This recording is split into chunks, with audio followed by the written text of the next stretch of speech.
ಅಶೋಕ್, ಇವಾಗ ನಿಮ್ ಪ್ರಾಬ್ಲಮ್ ಏನು? ಕೆಲ್ಸ ಮಾಡೋದಾ ಅಥವಾ ಆರ್ಯ ನಿಮಗ್ ಕೆಲ್ಸ ಹೇಳೋದಾ? ನೋಡು, ಕೆಲಸ ಮಾಡೋದ್ರ ಬಗ್ಗೆ ನಂಗೆ ಯಾವ ಪ್ರಾಬ್ಲಮೂ ಇಲ್ಲ. ಇವ್ರು ನನ್ಗೆ ಹೇಳೋದು ತುಂಬ ಇರಿಟೇಟ್ ಆಗುತ್ತೆ.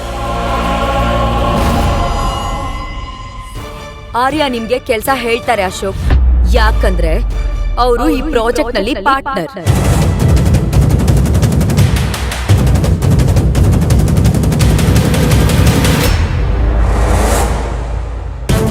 ಆರ್ಯ ಹೇಳೋ ಕೆಲ್ಸನ ನೀವು ಮಾಡ್ಲೇಬೇಕು. ಒನ್ ಮೋರ್ ಥಿಂಗ್, ಎಲ್ಲರೂ ಕೇಳಿಸ್ಕೊಳ್ಳಿ.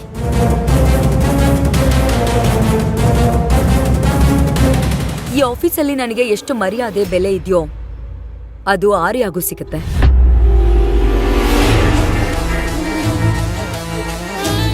ನನ್ ಮಾತು ಕೇಳದ ಹಾಗೆ ನೀವು ಆರ್ಯ ಮಾತನ್ನು ಕೂಡ ಕೇಳಬೇಕು. ಅಂಡರ್ಸ್ಟ್ಯಾಂಡ್? Carry on.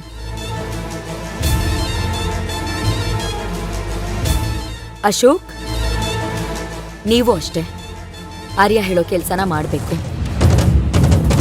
ಯಾಕಂದ್ರೆ ನೀವು ಎಂಪ್ಲಾಯಿ, ತಿಂಗಳ ಸ್ಯಾಲ್ರಿ ತಗೊಳ್ತಿದ್ದೀರ ತಾನೆ.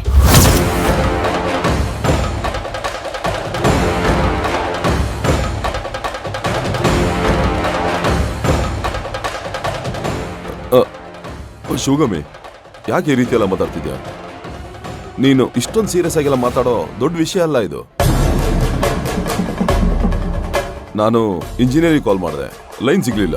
ನನ್ನ ಮೊಬೈಲ್ ನೆಟ್ವರ್ಕ್ ಇಶ್ಯೂ ಇತ್ತು, ಸೊ ಅದಕ್ಕೋಸ್ಕರ ಅಶೋಕ್ ಅವ್ರಿಗೆ ಹೇಳಿದೆ. ಮಿಸ್ಟರ್ ಆರ್ಯ, ನನ್ನ ಹತ್ರ ಈ ಥರ ಡ್ರಾಮಾಗಳನ್ನೆಲ್ಲ ಇಟ್ಕೋಬೇಡಿ. ನಾನು ಈ ಥರ ಡ್ರಾಮಾಗಳನ್ನ ತುಂಬ ನೋಡ್ಬಿಟ್ಟಿದ್ದೀನಿ. ಇಲ್ಲ ಅಶೋಕ್, ಅಶೋಕ್